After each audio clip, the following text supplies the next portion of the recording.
Dear students, on behalf of Commissionerate of Collegiate Education, I welcome you to the Mana TV program. Today I am here to make the subject very easy to you. Today I am going to explain what is market and what are the types of market and how the price will be determined and perfect competition and monopoly. So, generally market is the place where buyers and sellers are physically present and finalize the transactions. So, introduction part I will explain what is market. In the previous days barter system అంటే వస్తు మార్పిడి పద్ధతి అనేది ఉన్నింది. ఆ వస్తు మార్పిడి పద్ధతిలో అమ్మకందారులు కొనుగోలుదారులు ఇద్దరూ గనుక మార్కెట్లో ఉండి ఆ వస్తువును కొనుగోలు చేయాలి అనుకున్నప్పుడు వాళ్ళు గనుక వ్యక్తిగతంగా మార్కెట్లో ఉన్నప్పుడు దానిని మార్కెట్ అనేవాళ్ళు. తర్వాత పద్ధతిలో ఏమైంది అంటే ద్రవ్యం ఆవిర్భావం అనేది జరిగింది. ఆ ద్రవ్యం ఆవిర్భావం జరిగిన తర్వాత అమ్మకందారుడు కానీ కొనుగోలుదారు కానీ ప్రత్యక్షంగా ఒకే స్థలంలో కనుక ఉంటే దానిని మార్కెట్ అనడం అనేది జరిగింది.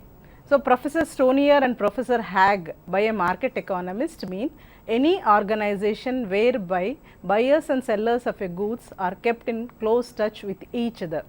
అంటే ప్రత్యక్షంగా మార్కెట్ ఎకానమీ అనేటువంటిది ఎకానమిస్ట్ ప్రకారం అంటే అర్థశాస్త్రవేత్తల ప్రకారము ఎక్కడైతే అమ్మకందారుడు ఎక్కడైతే కొనుగోలుదారులు ప్రత్యక్షంగా వస్తు సేవలను కొనుగోలు చేస్తారో, సో ఇప్పుడు మనకు ప్రత్యక్షంగా అనేటువంటిది కూడా పదానికి అర్థం మారిపోతుంది కాలానుగుణంగా. ఇప్పుడు మనము ఒకే స్థలంలో కొనుగోలు చేయాల్సిన అవసరం లేదు. సో ఏదైనా ఇంటర్నెట్ ద్వారా కానీ ఫోన్ ద్వారా కానీ అమ్మకందారులు కొనుగోలుదారులు కాంటాక్ట్లోకి వచ్చి వస్తువును కనుక కొనుగోలు చేస్తే దానిని మార్కెట్ అని కూడా అనడం జరుగుతుంది. సో కొనుగోలుదారులు అమ్మకందారులు ప్రత్యక్షంగా కానీ ప్రతినిధుల ద్వారా కానీ సమాచార సాధనాల ద్వారా కానీ వస్తు సేవల అమ్మకాలలో పరస్పరము సంప్రదింపులు చేసే వ్యవహారాలను మార్కెట్ అంటారు. అంటే కొనుగోలుదారులు ఉంటారు, అమ్మకందారులు ఉంటారు. వాళ్ళు ప్రత్యక్షంగా కానీ లేదా వారి ప్రతినిధుల ద్వారా కానీ లేదా సమాచార సాధనాల ద్వారా కానీ వస్తు సేవల అమ్మకాలలో గనుక పరస్పర సంప్రదింపులు చేస్తే అటువంటి దానిని మార్కెట్ అనడం జరుగుతుంది. సో మార్కెట్ని మనం రకరకాల లక్షణాలు అనేవి ఉన్నాయి. So what are the features of a market? So it is one area. So market should be in one area. So they will be connected with one another via brokers or agents or letters etcetera. So ఇంతకుముందే మీకు explain చేశాను నేను. So ఒక ఏరియాలో ఉండడం అనేదే కాకుండా వాళ్ళ ఏజెంట్ల ద్వారా కానీ వాళ్ళ బ్రోకర్ల ద్వారా కానీ ఫోన్ల ద్వారా కానీ సంప్రదింపులు చేసి వ్యాపార లావాదేవీలు చేసేటువంటి ఎటువంటి దానినైనా కూడా మనం మార్కెట్ అనడం జరుగుతుంది. సో ఇంకొక లక్షణం ఏమంటే buyers and sellers are must for market. So market అంటేనే మనకి అమ్మకందారులు ఉండాలి, కొనుగోలుదారులు ఉండాలి. అమ్మకందారులు ఉండి కొనుగోలుదారులు లేకపోయినా, కొనుగోలుదారులు ఉండి అమ్మకందారులు లేకపోయినా దానిని మార్కెట్ అనడం జరగదన్నమాట. సో ఇప్పుడు మనకి ఇంతకుముందు చెప్పుకున్నట్టుగా ఇంటర్నెట్ కానీ ఫోన్ల ద్వారా కానీ, సో ఇంటర్నెట్ ద్వారా అన్నప్పుడు మనకి ఎగ్జాంపుల్గా ఈ ఫ్లిప్కార్ట్ కానీ అమెజాన్ కానీ ఇవన్నీ చెప్పుకోవచ్చు. అంటే ఎక్కడైతే వాళ్ళు ప్రత్యక్షంగా కలవకపోయినా వ్యాపార లావాదేవీలు జరిగినా దానిని మార్కెట్ అనడం జరుగుతుంది. One commodity. For the existence of a market, there should be at least one commodity like wheat or vegetables. అంటే వ్యాపార లావాదేవీలు జరగాల అంటే అక్కడ ఏదో ఒక వస్తువు ఉండడం అనేది జరగాలి, అప్పుడే వ్యాపార లావాదేవీలు అనేవి జరగడం జరుగుతుంది. అంటే ఉదాహరణకు గోధుమలు కానీ వెజిటబుల్స్ కానీ ఏదో ఒకటి కమాడిటీ అనేది ఉంటే, అంటే వస్తువు ఉంటేనే వ్యాపార లావాదేవీలు అనేవి జరుగుతాయి. దానిని మార్కెట్ అనడం అనేది జరుగుతుంది. తర్వాత పర్ఫెక్ట్ కాంపిటీషన్. అంటే మనం ఏదైతే వ్యాపార లావాదేవీల గురించి చెప్పుకున్నప్పుడు, సో ప్రొఫెసర్ కార్నెట్ ప్రకారం market must possess the characteristic of perfect competition where in buyers and sellers are free to enter in to the market. అంటే అమ్మకందారులు కానీ కొనుగోలుదారులు కానీ మార్కెట్లో వ్యాపార లావాదేవీలు చేయడానికి వాళ్లకు స్వేచ్ఛ అనేది ఉండాలన్నమాట. అది మార్కెట్ యొక్క లక్షణం. One price. In perfect competition between buyers and sellers, ఎక్కడైనా కూడా అంటే అమ్మకందారులు కొనుగోలుదారులు ఇద్దరూ కూడా ఒకే ధరను వాళ్ళు స్వీకృతి అనేది ఉండాలి. అప్పుడే మనమే అమ్మకందారులు కానీ కొనుగోలుదారులు కానీ వ్యాపారం చేయడానికి వీలవుతుంది. సో ఇవి మనం మార్కెట్ లక్షణాలుగా చెప్పుకోవచ్చు. ఇక తర్వాతది classification of market. So importantly we can classify the market according to 3 concepts. The first one is area, and the second one is area అంటే ప్రాంతాల వారీగా, టైమ్ అంటే కాల వ్యవధి ఆధారంగా, దెన్ కాంపిటీషన్ అంటే పోటీ ఆధారంగా. So we can classify the market according to 3 concepts. One is area, and the second one is time, and the third one is competition. So market వర్గీకరణలో ఫస్ట్ది ఏమన్నాము మనము, డిమాండ్ పరిమాణాన్ని బట్టి.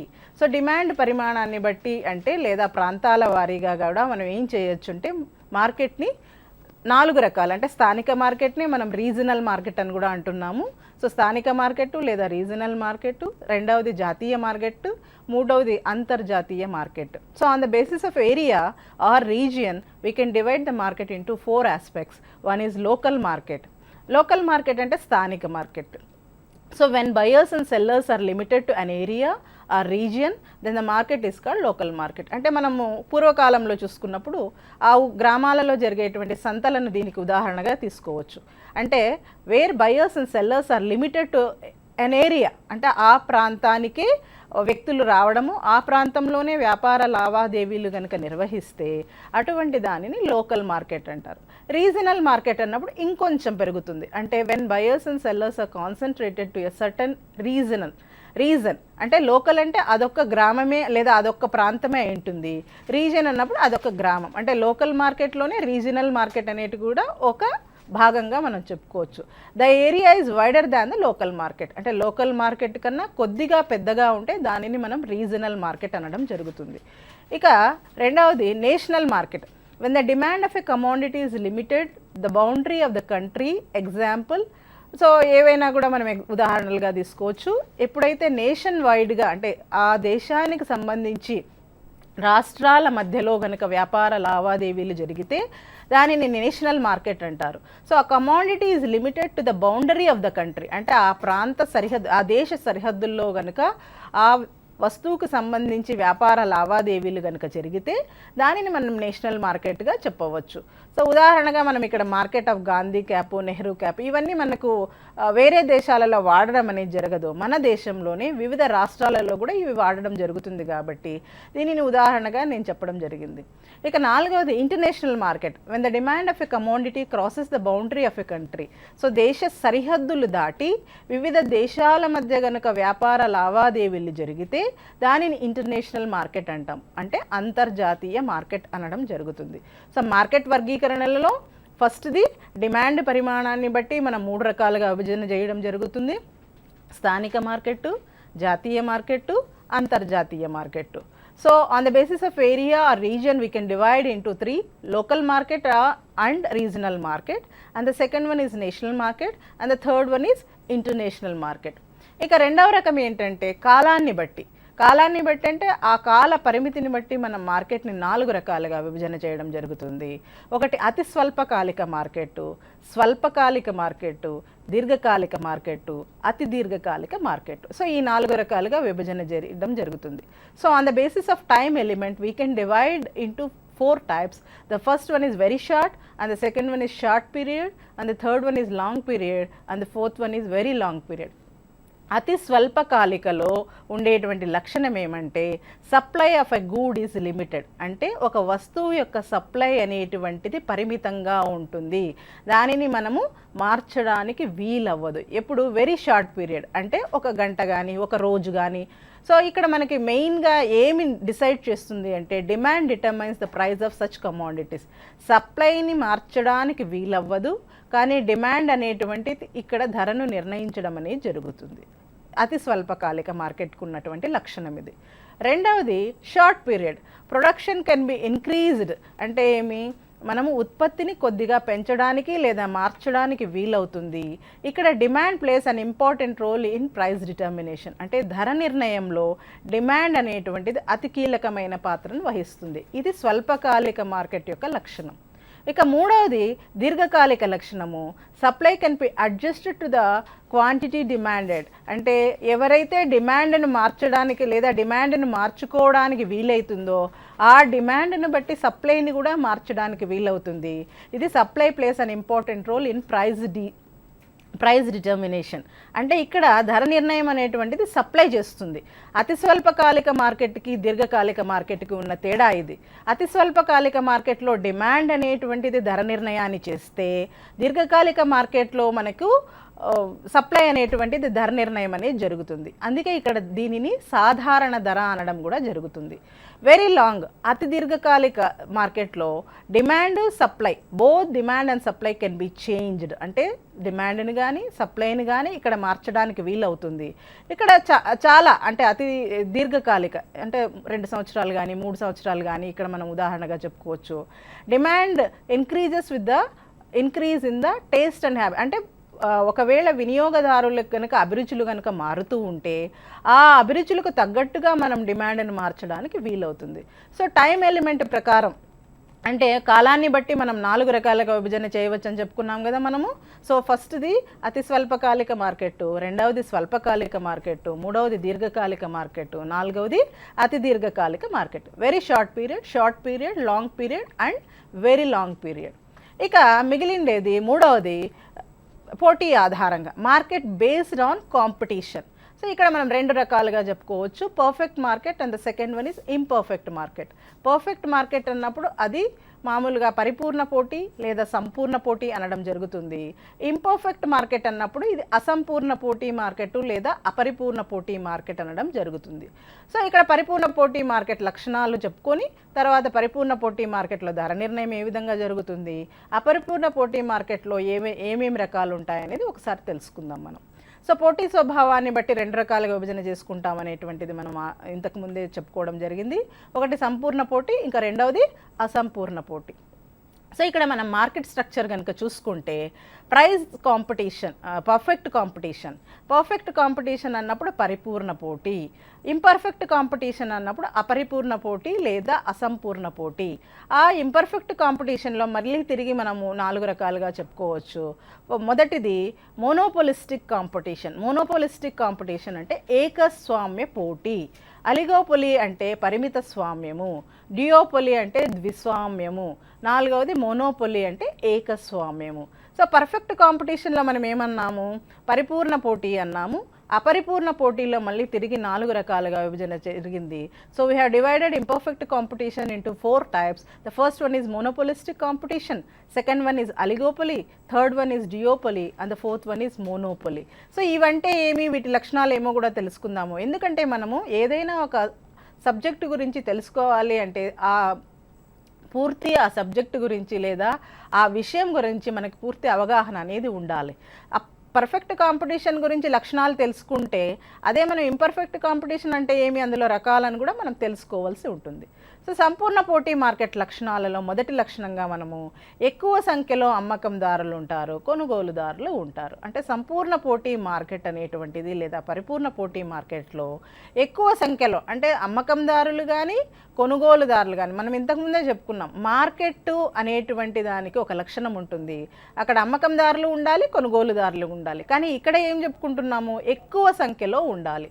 అంటే అమ్మకందారులు కానీ కొనుగోలుదారులు కానీ ఎక్కువ సంఖ్యలో ఉంటే దానిని సంపూర్ణ పోటీ మార్కెట్ అని చెప్పడం జరుగుతుంది. అది సెకండ్ వన్ సజాతీయ వస్తువులు అంటే ఇక్కడ అన్ని వస్తువులు రూపంలో కానీ రంగులో కానీ ఒకే రకంగా కనుక ఉంటే దానిని సజాతీయ వస్తువులు అనడం జరుగుతుంది. ఇక్కడ కృత్రిమ అవరోధాలు ఉండవు, అంటే వేరే వాళ్ళు రావడము ధర నిర్ణయించడము ఇటువంటివి ఏవీ ఉండవు. తర్వాత సంస్థ అంటే మనం మామూలుగా జనరల్గా యూజ్ చేసేటువంటిది ఏంటంటే సంస్థ పరిశ్రమ రెండు ఒకే రకంగా యూజ్ చేయడం జరుగుతుంది. కానీ సంస్థ అనేటువంటిది అంటే firm is a part of industry, పరిశ్రమలో సంస్థలు అనేవి ఒక భాగంగా మనం చెప్పొచ్చు.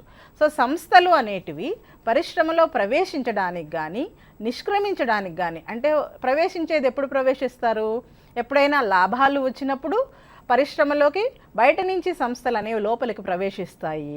అదే నిష్క్రమించడానికంటే ఒకవేళ నష్టాలు వస్తున్నాయనుకోండి పరిశ్రమలో, అప్పుడు బయటికి వెళ్ళిపోవడానికి, అంటే నిష్క్రమించడం అంటే బయటికి వెళ్ళిపోవడము, దానికి స్వేచ్ఛ అనేది కంప్లీట్గా ఉంటుంది. అంటే సంస్థలు పరిశ్రమలోకి రావడానికి కానీ నిష్క్రమించడానికి కానీ స్వేచ్ఛ అనేది ఉంటుంది. సంపూర్ణ జ్ఞానం అంటే మార్కెట్లో ఉండేటువంటి పరిస్థితుల గురించి అమ్మకందారులకు కానీ కొనుగోలుదారులకు కానీ కంప్లీట్ అంటే సంపూర్ణ జ్ఞానం అనేది ఉంటుంది. తర్వాత ఉత్పత్తి కారకాల యొక్క సంపూర్ణ గమనశీలత, అంటే ఒక మార్కెట్ నుంచి ఉత్పత్తి కారకాలు అంటే మీ అందరికీ తెలుసు, మనకు ఉన్నటువంటి 4 ఉత్పత్తి కారకాలు: భూమి, శ్రమ, మూలధనము, వ్యవస్థాపన. ఇవి ఒక మార్కెట్ నుంచి ఇంకొక మార్కెట్కి వెళ్ళాలా అన్నప్పుడు గమనశీలత అంటే మొబిలిటీ, పర్ఫెక్ట్ మొబిలిటీ. సో ఉత్పత్తి కారకాలు అనేటువంటివి సంపూర్ణ గమనశీలత అనేటివి ఉండాలా. ఇక్కడ రవాణా ఖర్చులు అనేవి ఉండవు. సో రవాణా ఖర్చులు అనేవి ఉండవు అంటే అర్థం ఏమంటే ఇక్కడ ఒక మార్కెట్ నుంచి ఇంకొక మార్కెట్కి తరలింపు అనేది ఉండదు. మార్కెట్ అంతటా ఒకటే ధర ఉండడం అనేది జరుగుతుంది. ఇక నెక్స్ట్ది ఇంపర్ఫెక్ట్ మార్కెట్ అన్నాం. ఇంపర్ఫెక్ట్ మార్కెట్లో ఏమన్నాము మనము 4 రకాలు ఉన్నాయన్నాము. ఒకటి monopolistic competition, and the second one is oligopoly, third one is duopoly, and the fourth one is monopoly. So in this market, imperfect మార్కెట్లో ఏముంటాయి అంటే large number of buyers and sellers with product differentiation. So మనం perfect మార్కెట్లో చెప్పుకున్నది ఏమంటే there will be only one product that is also homogeneous product అన్నాం. ఇక్కడ ఏమంటున్నాం ఇంపర్ఫెక్ట్ మార్కెట్లో large number of buyers and sellers ఉన్నప్పటికీ కూడా ప్రోడక్ట్ డిఫరెన్షియేషన్ అనేది ఉంటుంది. అంటే వస్తువులలో వివిధ రకాలు లభ్యమయ్యేటువంటిది మార్కెట్నే మనము అపరిపూర్ణ మార్కెట్ లేదా పరిపూర్ణ పోటీ మార్కెట్ అనడం అనేది జరుగుతుంది. సో ఇక్కడ 4 మార్కెట్ స్ట్రక్చర్స్లో కనుక మనం చూసుకుంటే, సో ఫస్ట్ పర్ఫెక్ట్ కాంపిటీషన్ అన్నాము అంటే పరిపూర్ణ పోటీ మార్కెట్, రెండవది ఏకస్వామ్యము, మూడవది మొనోపోలిస్టిక్ కాంపిటీషన్ అంటే ఏకస్వామ్య పోటీ, తర్వాత అలిగోపొలి అంటే పరిమిత స్వామ్యము. ఇక్కడ నేచర్ ఆఫ్ ఫర్మ్ అనేటువంటి అంటే ఇక్కడ మనకి డివిజన్ అనేటువంటిది అంటే భేదాలు అనేటువంటివి తెలియాలా అంటే ఈ 4 మార్కెట్ల గురించి మనము కూలంకషంగా చర్చించుకోవాలి. సో నంబర్ ఆఫ్ ఫర్మ్స్ అన్నప్పుడు పర్ఫెక్ట్ కాంపిటీషన్లో ఎక్కువ మంది ఉండడం అనేది జరుగుతుంది. మోనోపొలీలో ఒకరే ఉంటారు. సో అంటే అమ్మకందారుడు ఒకడే ఉంటాడు. మోనోపోలిస్టిక్ కాంపిటీషన్లో ఎక్కువ మంది ఉంటారు. అలిగోపొలీలో అంటే పరిమిత స్వామ్యంలో కొద్ది మంది ఉండడం జరుగుతుంది. అంటే ఇప్పుడు మీకు అర్థమైంది అనుకుంటాను. పర్ఫెక్ట్ కాంపిటీషన్లో పరిపూర్ణ పోటీలో సంస్థల యొక్క సంఖ్య ఎక్కువగా ఉంటుంది. ఏకస్వామ్యంలో సంస్థ ఒకటే ఉంటుంది. అంటే సంస్థనే పరిశ్రమ, పరిశ్రమే సంస్థ. మోనోపోలిస్టిక్ కాంపిటీషన్ అంటే ఏకస్వామ్య పోటీలో కూడా ఎక్కువ మంది అమ్మకందారులు, ఎక్కువ మంది కొనుగోలుదారులు ఉంటారు. అలిగోపొలీలో వచ్చేటప్పటికి సంస్థల సంఖ్య ఎలా ఉంటుందంటే కొద్దిగానే ఉంటుంది. ఇక టైప్ ఆఫ్ ప్రోడక్ట్ అంటే ఎటువంటి వస్తువుని అమ్మడం అనేది జరుగుతుంది అంటే పర్ఫెక్ట్ కాంపిటీషన్లో ఐడెంటికల్ అంటే ఒకటే రకమైన వస్తువుని అమ్మడం అనేది జరుగుతుంది. మోనోపొలీలో యునీక్ అంటే ఏకస్వామ్యదారుడు ఒకే వస్తువుని అమ్మడం అనేది జరుగుతుంది. అందుకే అతను ధరను నిర్ణయించడం అనేది కూడా జరుగుతుంది. మోనోపోలిస్టిక్ కాంపిటీషన్లో డిఫరెన్షియేటెడ్ అంటే కొద్ది తేడాలతో వస్తువులను అమ్మడం అనేది జరుగుతుంది. ఇక్కడ ఎలా అయినా ఉండొచ్చు. అలిగోపొలీలో అంటే పరిమిత స్వామ్యంలో ఐడెంటికల్ అయినా ఉండొచ్చు, డిఫరెన్షియేటెడ్ అయినా ఉండొచ్చు, లేదా ఏదో ఒక రకంగా ఉండడం జరుగుతుంది. అంటే టైప్ ఆఫ్ ప్రోడక్ట్లో పర్ఫెక్ట్ కాంపిటీషన్ పరిపూర్ణ పోటీలో ఒకే రకమైన వస్తువుని అమ్మడం జరుగుతుంది. ఏకస్వామ్యంలో అయితే యునీక్గా ఉంటుంది. అంటే ఇంకా అటువంటి వస్తువు ఇంకెక్కడా మార్కెట్లో దొరకదు. మోనోపోలిస్టిక్ కాంపిటీషన్ అంటే కొద్దిగా తేడాలతో వస్తువు అనేది దొరుకుతుంది. పరిమిత స్వామ్యం అలిగోపొలీలో ఏమవుతుంది అంటే ఏ విధంగానైనా ఉండడం అనేది జరుగుతుంది. అంటే ఐడెంటికల్గానైనా ఉండొచ్చు, లేదా డిఫరెన్షియేటెడ్గానైనా ఉండొచ్చు. ఇక ఫ్రీ ఆఫ్ ఎంట్రీ అంటే ఏ విధంగా ఉంటుంది, మోడ్ అనేటువంటిది అంటే సంస్థలోకి ప్రవేశించడము అనేది ఏ విధంగా జరుగుతుంది అంటే పర్ఫెక్ట్ కాంపిటీషన్లో చాలా ఈజీగా ఉంటుంది. అంటే మనం ఇందాకే చెప్పుకున్నాం పర్ఫెక్ట్ కాంపిటీషన్ లేదా పరిపూర్ణ పోటీ మార్కెట్ లక్షణాలలో సంస్థలు అనేవి పరిశ్రమలో ప్రవేశించడానికి లేదా నిష్క్రమించడానికి సంపూర్ణ స్వేచ్ఛ ఉంటుంది అన్నాం. ఇక మోనోపొలీలో ఏముంటుందంటే బ్లాక్డ్. మోనోపొలీ అంటే ఒకే ఒక అమ్మకందారుడు ఉంటాడు. వేరే వాళ్ళు ఎవరు బయట నుంచి లోపలికి రావడానికి అంటే సంస్థే పరిశ్రమ అన్నాము, పరిశ్రమే సంస్థ కాబట్టి మిగతా సంస్థలు ఎవరు ఇక్కడికి రావడానికి వీలవ్వదు. ఇక మోనోపోలిస్టిక్ కాంపిటీషన్ అంటే ఏకస్వామ్య పోటీలో కూడా సులభంగానే ఉంటుంది. అలిగోపొలిక్ దాంట్లో అంటే పరిమిత సామ్యంలో ఎలా ఉంటుందంటే కష్టతరంగా ఉంటుంది. సో మనము ఎంట్రీ అంటే సంస్థలు ప్రవేశించడం రకంగా చూసుకుంటే పర్ఫెక్ట్ కాంపిటీషన్ అంటే సంపూర్ణ పోటీ మార్కెట్లో సులభంగా ఉంటుంది. మోనోపొలీలో బ్లాక్డ్ అంటే కంప్లీట్గా ఒకరే ఉండడం జరుగుతుంది. మోనోపోలిస్టిక్ కాంపిటీషన్లో ఏమంటే సులభంగా ఉంటుంది. అలిగోపొలీలో పరిమిత స్వామ్యంలో ఎలా ఉంటుంది అంటే చాలా కష్టంగా ఉండడం అనేది జరుగుతుంది. ఇక ఎగ్జాంపుల్స్ ఏమి అంటే ఉదాహరణలుగా ఏం చెప్పవచ్చు అంటే పర్ఫెక్ట్ కాంపిటీషన్ అంటే పరిపూర్ణ పోటీ మార్కెట్లో రైస్ మార్కెట్ అంటే మనకు బియ్యం దొరకడం కానీ లేదా వస్తువులు దొరకడం కానీ ఇవి మనం ఉదాహరణగా చెప్పుకోవచ్చు. తర్వాత ఇక్కడ మనకి గవర్నమెంట్ మోనోపొలీల గవర్నమెంట్ అనేటువంటిది ఇక్కడ యునిక్ అంటే ఇప్పుడు రైల్వేస్ ఇవన్నీ మనం ఇక్కడ ఉదాహరణలుగా చెప్పుకోవడం జరుగుతుంది. ఇక ఏకస్వామ్యం మార్కెట్లో ఏమవుతుందంటే వివిధ రకాలైన బ్రాండ్స్ అంటే ఒకే వస్తువుకు సంబంధించి అంటే ఇప్పుడు మనం దుస్తులు తీసుకుంటే రకరకాల రకరకాల బ్రాండ్స్ అనేవి ఉండడం జరుగుతాయి. అంటే ఒక్కొక్క బ్రాండ్ వస్తువేమో ఒకటే, దుస్తులే, కానీ రకరకాల బ్రాండ్స్ అనేటివి ఉండడం జరుగుతాయి. రెస్టారెంట్స్ అంటే మనం మామూలుగా హోటల్స్కి సంబంధించి కూడా రకరకాలైనటువంటి, అక్కడేమో తిండి పదార్థాలే దొరుకుతాయి, కానీ వివిధ రకాల వస్తువులు అనేటువంటి, వివిధ రకాలైనటువంటి బ్రాండ్స్ అనేటువంటి, వివిధ రకాల చైన్ ఆఫ్ రెస్టారెంట్స్ అనేటువంటివి కూడా ఇక్కడ ఉండవచ్చు అన్నమాట. ఇక మ్యానుఫ్యాక్చరింగ్ కార్స్, అలిగోపలి అన్నప్పుడు పరిమిత స్వామ్యము. సో మ్యానుఫ్యాక్చరింగ్ కార్స్, కంప్యూటర్స్, ఇటువంటివన్నీ కూడా మనం పరిమిత స్వామ్యానికి ఉదాహరణగా చెప్పుకోవచ్చు. ఇక మోనోపోలిస్టిక్ కాంపిటీషన్లో ఎటువంటి లక్షణాలు, ఇప్పుడు మనం ఇంతకుముందు చెప్పుకున్న పట్టిక ద్వారా, so you have maybe you got a clear idea about the features of what is perfect competition, what is imperfect competition, what are the different types of imperfect competition. So the first one is monopolistic competition. Monopolistic competition lo large number of buyers and sellers untaru, product differentiation untundi, free entry and exit of firm untundi, non price competition untundi, varying preference of consumers, facilities to the consumers. So these are the different features of the monopolistic competition. Second, monopolistic competition lo indake manam cheppukunnamu, some large firms, some small firms, food, clothing, restaurant, ఇవన్నీ కూడా మనము ఇక్కడ ఉదాహరణలుగా చెప్పుకోవడం జరుగుతుంది. లేదా petrol stations, hair dresses, family restaurants, these are the different examples for this. So next oligopoly. Oligopoly అంటే పరిమిత స్వామ్యం. పరిమిత స్వామ్యంలో అంటే పరిపూర్ణ పోటీలో లక్షణాలన్నీ ఒకే రకంగా ఉంటాయి. అపరిపూర్ణ పోటీలో ఉన్న రకరకాలలో, అంటే ఒకటి మోనోపోలిస్టిక్ కాంపిటీషన్ అన్నప్పుడు ఏకస్వామ్య పోటీ, అలిగోపలి అంటే పరిమిత స్వామ్యం. అలిగోపలి లక్షణాలు తీసుకుంటే ఎ ఫ్యూ సెల్లర్స్, అంటే కొంచెం లిమిట్ అనేది ఉంటుంది, అంటే పరిమితంగా ఉంటారు ఇక్కడ అమ్మకందారులు. హోమోజీనియస్ ప్రోడక్ట్ అంటే ఇక్కడ కూడా ఒకే రకమైన వస్తువుని అమ్మడం జరుగుతుంది.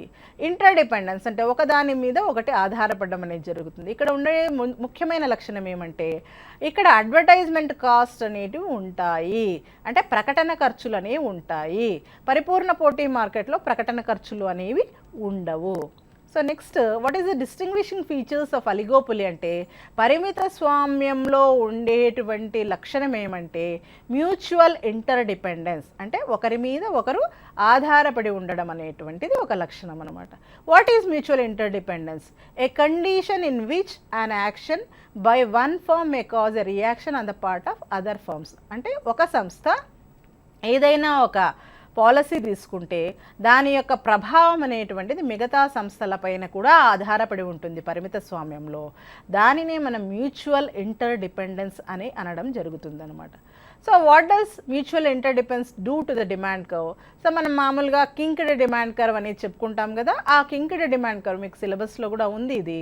సో ఈ కింక్డ్ డిమాండ్ కర్వ్ అనేటువంటిది మనకి అలిగోపలి అంటే పరిమిత స్వామ్యంలో వచ్చేటువంటి ఒక రిజల్ట్ ఏమంటే a kinked demand curve is a possible result of this characteristic. అంటే ఇంటర్ డిపెండెన్స్ అనే దానివల్ల మనకు కలిగేటువంటి ఒక రిజల్టే కింక్డ్ డిమాండ్ కర్వ్ అనేటువంటిది ఒక రిజల్ట్. తర్వాత మోనోపోలీ అంటే ఏమంటే ఇందాకే మనం చెప్పుకున్నాము, when there is a single seller or producer in market, so he is having full control on supply and there is no close substitutes. అంటే ఒక సింగిల్ సెల్లర్ అంటే ఒకే ఒక అమ్మకందారుడు ఉండడం జరుగుతుంది. ఆ ఒకే ఒక అమ్మకందారుడు ఏం చేస్తాడు, మార్కెట్లో ఉండేటువంటి సప్లైని నిర్ణయించడం జరుగుతుంది. అతను అమ్మేటువంటి వస్తువుకి సమీప ప్రత్యామ్నాయాలు అనేవి ఉండవు.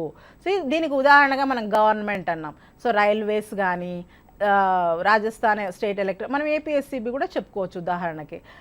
తర్వాత టెలిగ్రాఫ్ కానీ, పోస్టల్ కానీ, these are the different examples of this type of market structure. అంటే మోనోపోలీ అన్నప్పుడు ఏకస్వామ్యము, అంటే ఒకే ఒక అమ్మకందారుడు ఉన్నప్పుడు అటువంటి దానికి లక్షణాలుగా మనం ఏం చెప్పుకున్నాము, సప్లైని అతను నిర్ణయించడం జరుగుతుంది, సమీప ప్రత్యామ్నాయాలు ఉండవు అన్నటువంటి మార్కెట్కి ఉదాహరణగా రైల్వేస్, పోస్టలు, టెలిగ్రాఫ్ ఇవన్నీ చెప్పుకోవడం జరిగింది.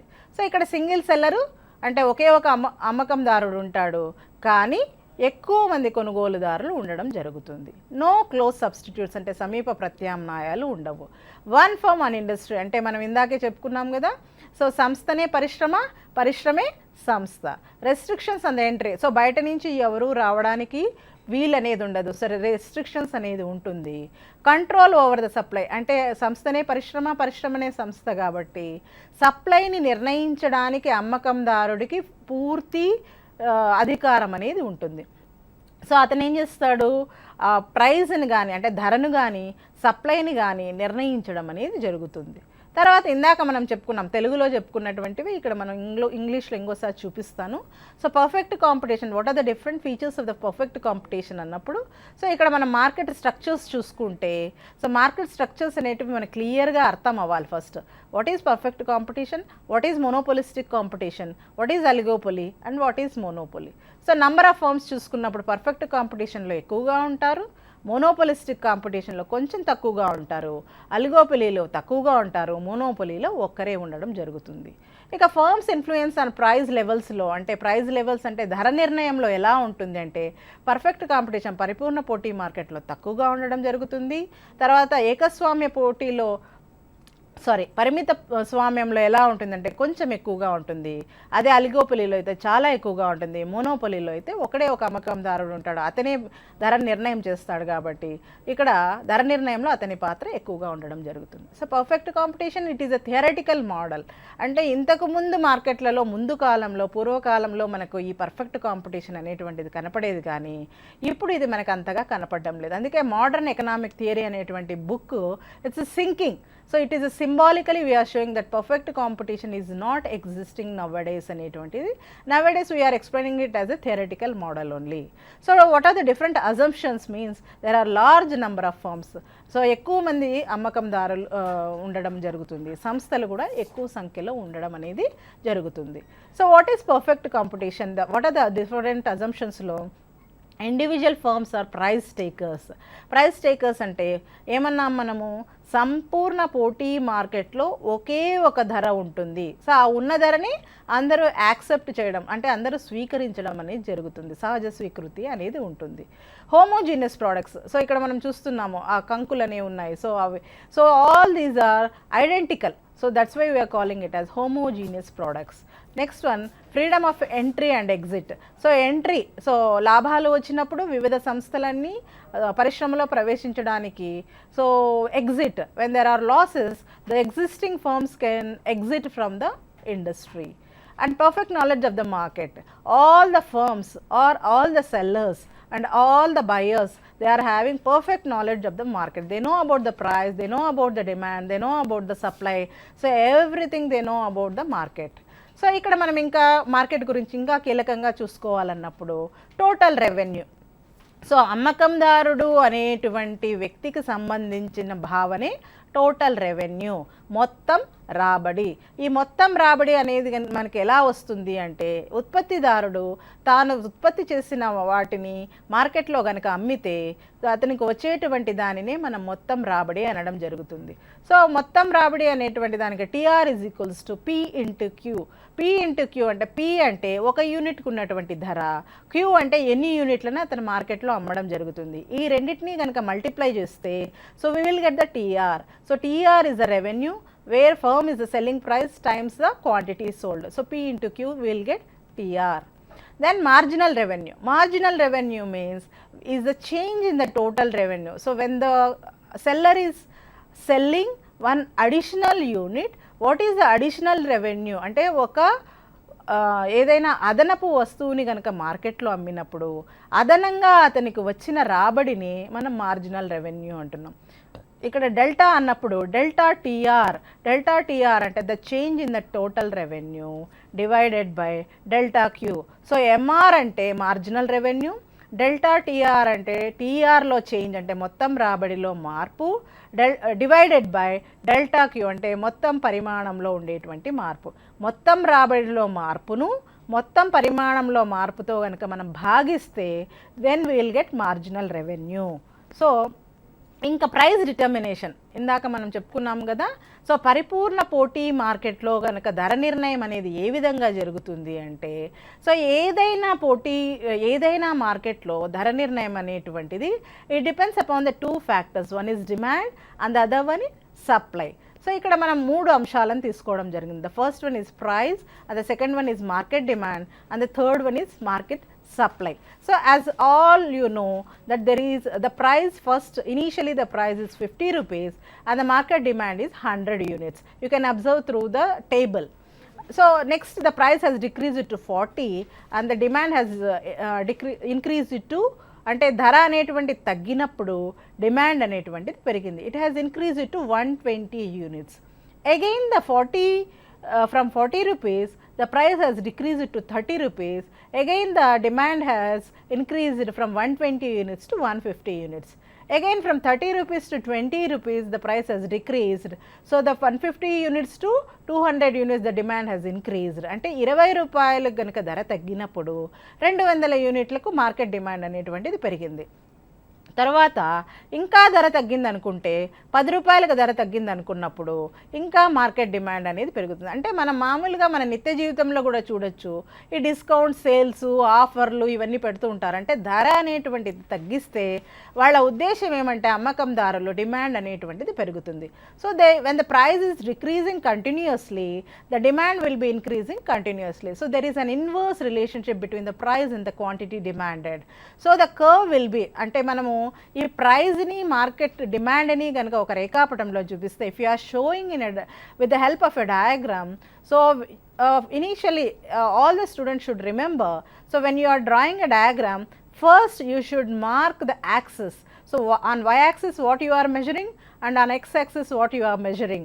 So y axis పైన మనం ధరను తీసుకోవడం జరుగుతుంది. So we are measuring price on y axis and on x axis we are measuring on the quantity. Quantity means quantity demanded and quantity supplied, both you can measure on x axis.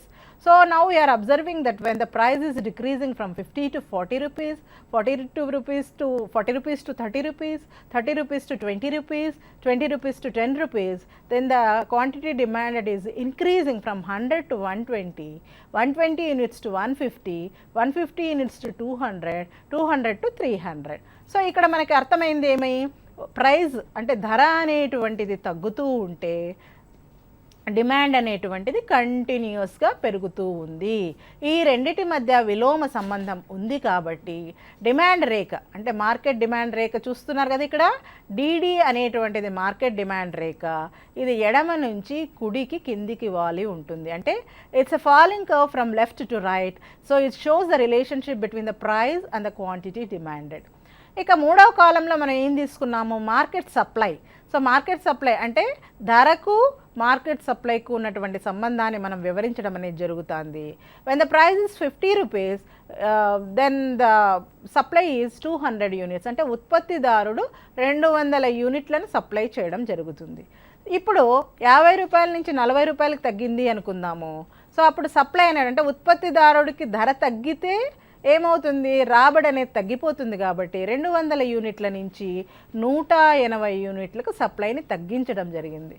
40 రూపాయల నుంచి 30 రూపాయలకి తగ్గిందనుకోండి, 180 యూనిట్ల నుంచి 150 రూపాయలకి తగ్గడం అనేది జరిగింది.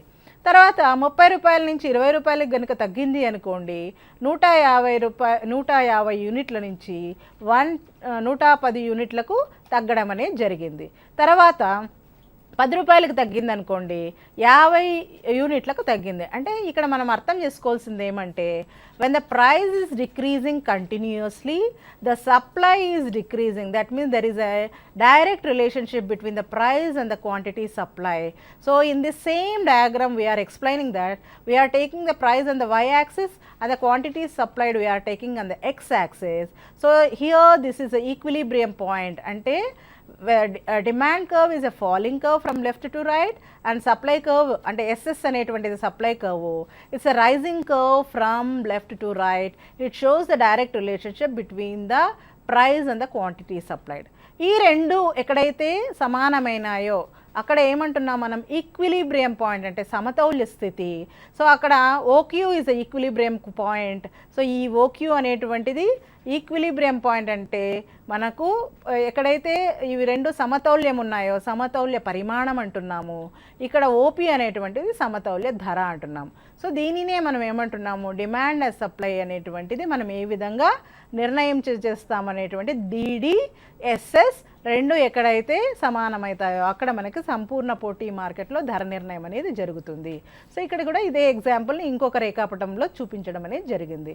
తర్వాత ఇక్కడ మనకి రాబడి రేఖలు ఏ విధంగా ఉంటాయి అంటే, రాబడి రేఖలు అనేటువంటివి ఈ కింద మనం చూపించినట్టుగా సంస్థా పరిశ్రమలో రాబడి రేఖలు X అక్షానికి సమాంతరంగా ఉంటాయి. So the revenue curves are parallel to X axis. అంటే దీంట్లో ఏమన్నా మనము ధర అనేటువంటిది ఒకటే రకంగా ఉంటుంది కాబట్టి ధర అనేటువంటిది ఓపీ అనేటువంటి స్థిరంగా ఉంటుంది, రాబడి అనేటువంటిది మారుతుంది. అందువల్ల ఎక్స్ అక్షానికి సమాంతరంగా ఉండడం అనేది జరుగుతూ ఉంది.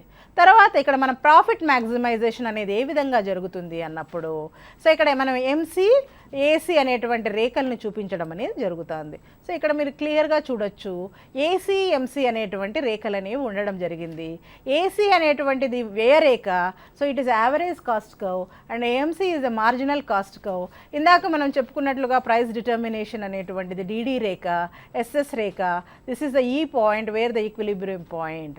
సో ఏసీ రేఖ అనేటువంటిది ఎంసీ రేఖ ఏ విధంగా ఖండిస్తుందంటే, ఏసీ రేఖ ఎంసీ రేఖలు both are U shaped curves and MC curve is intersecting from bottom to top అనమాట, అంటే కింద నుంచి పైకి ఖండించడం జరుగుతుంది. అది కూడా ఏసీ ఎక్కడైతే మినిమైజ్డ్ పాయింట్ ఉంటుందో, ఎక్కడైతే కనిష్ట బిందువు ఉంటుందో ఆ పాయింట్ దగ్గర ఎంసీ అనేటువంటిది కింద నుంచి పైకి ఖండించడం జరుగుతుంది.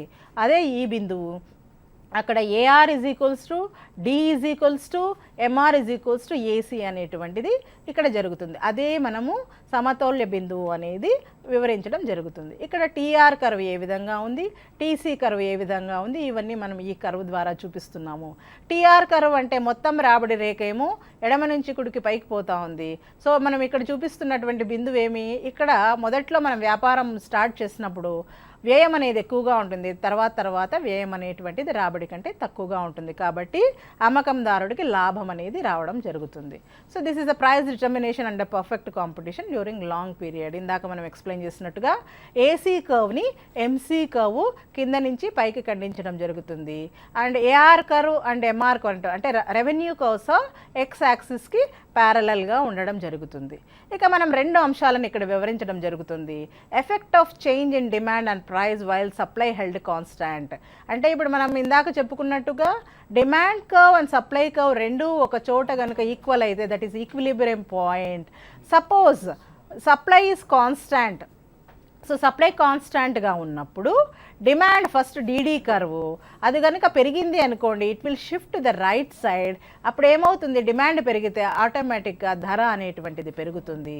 అప్పుడు క్వాంటిటీ అనేది ఏ విధంగా మారుతుంది అనేది ఈ కర్వ్ ద్వారా చూపించడం జరుగుతుంది. సప్లై అనేది ఇక్కడ కాన్స్టాంట్గా ఉంటుంది, there will be no change in the supply, but the demand is increasing means price is increasing. And suppose when demand is decreasing means price is decreasing. So ఇక్కడ మనం ఇది అర్థం చేసుకోవాల్సి ఉంటుందన్నమాట. ఇక షార్ట్ రన్లో ఏ విధంగా ప్రైస్ ఉంటుందనేటువంటిది దీన్ని మనం ఇందాకే చూసాము. So MC curve AC curve అనేటువంటిది ఏ విధంగా ఖండించుకుంటాయి, అక్కడ మనకు లాభాలు అనేవి ఏ విధంగా వస్తాయి అనేది ఈ రేఖాపటం ద్వారా చూపించడం జరిగింది. సో ఇక్కడ ఎండి అనేటువంటిది ఒక రేఖ, ఆ డిమాండ్ రేఖ కనుక అంటే ఇందాక మనం చెప్పుకున్నాం కదా, సప్లై అనేటువంటిది స్థిరంగా ఉండి డిమాండ్ కనుక మారితే ఏమవుతుంది అంటే ధర అనేటువంటిది పెరుగుతుంది. ధర పెరిగినప్పుడు ఏమవుతుంది, ఆటోమేటిక్గా ఇక్కడ మనకి ఏసీ అనేటువంటిది కూడా పెరిగింది. సో నెక్స్ట్ మనకేమవుతుంది అంటే ఇక్కడ ఉత్పత్తి అనేటువంటిది కూడా పెరుగుతుంది. ఉత్పత్తి పెరిగినప్పుడు ఏమవుతుంది, మనకు లాభాలు అనేటివి వస్తాయి. ఇక రెండవ సిచ్యుయేషన్లో ఏమంటే effect of change in supply and price while demand held constant. అంటే ఈ రకమైన ఇంతకుముందు చెప్పుకున్న పరిస్థితిలో, so where we are explained that the demand is changing but the supply is constant, and this is the second situation where we are explaining that supply అనేటువంటిది మనకి ఇక్కడ మారుతూ ఉండి డిమాండ్ అనేటువంటి స్థిరంగా ఉంటే ఏమవుతుంది అన్నాము. So this is the demand curve, DD is demand curve and the supply curve is SS curve. So this is the supply curve. ఎప్పుడు కూడా మనం ఇక్కడ గుర్తుపెట్టుకోవాల్సింది ఏమంటే, if the supply is increasing the curve shifts to the right, అంటే మీ కుడిపక్కకు మారడం అనేది జరుగుతుంది. సో సప్లై ఇంక్రీజెస్ అన్నప్పుడు ఏమవుతుంది, సో ఇక్కడ క్వాంటిటీ అనేటువంటిది పెరుగుతుంది. క్వాంటిటీ అనేటువంటిది పెరిగితే అంతకు ముందు ఉన్న ధర కంటే ఇప్పుడు ధర అనేటువంటిది తగ్గడం జరుగుతుంది. సో ఇక్కడ మనం గుర్తుపెట్టుకోవాల్సింది ఏమంటే the demand is constant and the supply is increasing. Suppose the supply curve is decreasing అంటే కర్వ్ అనేటువంటిది ఎడం పక్కకు మారడం అనేది జరుగుతుంది. సో ఈ విధంగా మనం ఇవన్నీ ఎక్స్ప్లెయిన్ చేయడం అనేది జరుగుతుంది. సో లాంగ్ లాంగ్ రన్లో ఈక్విలిబ్రియం ప్రైస్ అనేటువంటిది ఏ విధంగా ఉంటుంది. సో ఇక్కడ సప్లై అనేటువంటిది కుడిపక్కకు మారింది అంటే పెరిగింది అంటే ఏమవుతుంది, మనకు ఇక్కడ డిమాండ్ అనేటువంటిది పెరిగింది. తర్వాత ఏమైంది, ఏసీఎంసీలు ఏ విధంగా మారినాయి. సో ఇక్కడ OQ2 అనేటువంటిది మనకు పరిమాణము. తర్వాత ఎగ్జాంపుల్స్గా మనం ఏం చెప్పుకోవచ్చు అంటే stock exchange, currency markets, bond market, ఇవన్నిటిని కూడా పరిపూర్ణ పోటీ మార్కెట్గా మనము ఇక్కడ చెప్పుకోవచ్చు. ఇవన్నీ మనకు లాభాలు, high degree of competition, price అనేటువంటివి మార్జినల్ కాస్ట్కి స్థిరంగా ఉండడం అనేది జరుగుతుంది. నార్మల్ ప్రాఫిట్ అనేటువంటిది దీర్ఘకాలంలో ఏ విధంగా ఉంటుంది. Firms operate in minimum maximizing efficiency అంటే అన్ని సంస్థలు పరిపూర్ణంగా తన శక్తి మేరకు పనిచేయడం అనేది జరుగుతుంది. తర్వాత కన్జ్యూమర్స్ అనేవాళ్ళు బెనిఫిట్ అంటే అమ్మకందారులకు ఇక్కడ లాభదాయకంగా ఉంటుంది. సో ఇక్కడ పర్ఫెక్ట్ కాంపిటీషన్ అంటే ఇందాక మనం చెప్పుకున్న అంశాలన్నింటినీ ఇంకొకసారి మనం రివిజన్ చేసుకుని పునశ్చరణ చేసుకుంటే, ఎప్పుడు కూడా మనం నేర్చుకున్న పాఠాన్ని ఒకసారి మళ్ళీ మనం పునశ్చరణ చేసుకుంటే ఆ కాన్సెప్ట్ అనేటువంటిది మనకు క్లియర్గా ఉంటుంది. ఫస్ట్ మనం ఏం చెప్పుకున్నాము, so what is competition, what is market అనేటువంటిది చెప్పుకున్నాము. ఆ వాట్ ఈజ్ మార్కెట్ అన్నప్పుడు ఏ విధంగా మార్కెట్ అనేటువంటిది ఉంటుంది, ఆ మార్కెట్ లక్షణాలు ఏ విధంగా ఉంటాయి, సో మార్కెట్ని మనం ఏ విధంగా డివైడ్ చేయడం అనేది జరుగుతుంది, మార్కెట్ లక్షణాలు ఏమి, దాంట్లో రకరకాలుగా అంటే ప్రాంతాల బట్టి ఏ విధంగా డివైడ్ చేయడం జరుగుతుంది, తర్వాత సంపూర్ణ పోటీ మార్కెట్ లక్షణాలు ఏమి. సో ఇంకొకసారి దాన్ని పునశ్చరణ చేసుకుంటే, సో మార్కెట్ అంటే ఏమి, మార్కెట్ లక్షణాలు ఏమి, మార్కెట్లో కొనుగోలుదారులు ఉంటారు, అమ్మకందారులు ఉంటారు, ప్రత్యక్షంగా కానీ ప్రతినిధుల ద్వారా కానీ సమాచార సాధనాల ద్వారా కానీ వ్యవహారాలను కనుక నడిపితే దానిని మార్కెట్ అంటాము. దానిని ఏ విధంగా మనం డివైడ్ చేయడం జరుగుతుందంటే classification of market. So it is 3 types of, ఒకటి ప్రాంతాల వారీగా కానీ లేదా డిమాండ్ పరిమాణాన్ని బట్టి, తర్వాత కాలాన్ని బట్టి కానీ లేదా మళ్ళీ పోటీ స్వభావాన్ని బట్టి కానీ, ఈ విధంగా 3 రకాలుగా విభజన చేయడం అనేది జరుగుతుంది. సో పరిపూర్ణ పోటీ మార్కెట్ లక్షణాలేమి, అపరిపూర్ణ పోటీ మార్కెట్ లక్షణాలేమి, సంపూర్ణ పోటీ మార్కెట్ లక్షణాలలో ఇవన్నీ మనం చెప్పుకోవడం జరిగింది. తర్వాత ఇంపర్ఫెక్ట్ కాంపిటీషన్లో రకరకాలు ఏమి, ఆ మార్కెట్ లక్షణాలు ఏ విధంగా ఉంటాయి, తర్వాత ఆ లక్షణాలలో ఆ మార్కెట్లో ఏ విధంగా మనము సంస్థల సంఖ్య ఏ విధంగా ఉంటుంది, అక్కడ ఏ విధమైన వస్తువులను అమ్మడం అనేది జరుగుతుంది, సంస్థలు ప్రవేశించడానికి ఏ విధమైన మార్గాలు ఉన్నాయి, అందులో రకాలు ఏమి. So what are the different types of imperfect కాంపిటీషన్లో monopolistic competition, oligopoly, then monopoly, ఇవన్నీ రకరకాలుగా మనం చెప్పుకోవడం జరిగింది. What are the different types of different features of perfect competition, what are the different assumptions, తర్వాత వాట్ ఈజ్ రెవెన్యూ కర్వ్, ఏ విధంగా ఉంటుంది, ప్రైస్ డిటర్మినేషన్ అనేటువంటిది ఏ విధంగా జరుగుతుంది, డిమాండ్ అనేటువంటిది ఏ విధంగా నిర్ణయింపబడుతుంది, సప్లై అనేటువంటిది ఏ విధంగా నిర్ణయింపబడుతుంది. సో ఇక్కడ అర్థం చేసుకోవాల్సిన పాయింట్ ఏమంటే, so when price is 30, so ఇక్కడ 150 అనేటువంటిది మార్కెట్ డిమాండ్, 150 అనేటువంటిది మార్కెట్ సప్లై, కాబట్టి 30 rupees is the equilibrium price and 150 units is the market demand and 150 units is a market supply. So that's why here we are showing the point E. So that is equilibrium point. Here we are mentioning as E. So it shows the equilibrium point where the price is OP is 30 rupees and OQ quantity is 150 units market demand and 150 units of market supply. So ఇక్కడ మనం చెప్పుకునేది ఏమి అంటే, so demand అనేటువంటిది 150 యూనిట్లు, supply అనేటువంటిది 150 యూనిట్లు. So equilibrium price అనేటువంటిది 30 రూపాయలు. సో ఈ గ్రాఫ్ ద్వారా మనకు అది అర్థమవుతుంది. సో ఇక్కడ కూడా మనం ఏ విధంగా సప్లై డిమాండ్ అనేది ఉన్నాయి. ఇక్కడ ఇంకా మనం గుర్తుపెట్టుకోవాల్సింది ఏమంటే, రెవెన్యూ కర్వ్స్ అంటే రాబడి రేఖలు అనేటువంటివి పరిపూర్ణ పోటీ మార్కెట్లో X అక్షానికి సమాంతరంగా ఉంటాయి. సో మీకందరికీ పరిపూర్ణ పోటీ మార్కెట్ అంటే ఏమి, మార్కెట్ అంటే ఏమి, మార్కెట్లో వివిధ రకాలు ఏ విధంగా ఉంటాయి, మార్కెట్ లక్షణాలు ఏమి, పరిపూర్ణ పోటీ మార్కెట్లో ధర నిర్ణయం అనేది ఏ విధంగా జరుగుతుంది, సో సప్లై అనేటువంటిది ఏ విధంగా మారినప్పుడు, డిమాండ్ అనేటువంటిది ఏ విధంగా మారినప్పుడు ధర అనేటువంటిది ఏ విధంగా మారుతుంది, ఇవన్నీ రేఖాపటాల ద్వారా మీకు అందరికీ అర్థమైందని అనుకుంటున్నాను. సో ఏమైనా క్వశ్చన్స్ ఉంటే అడగచ్చు. Thank you.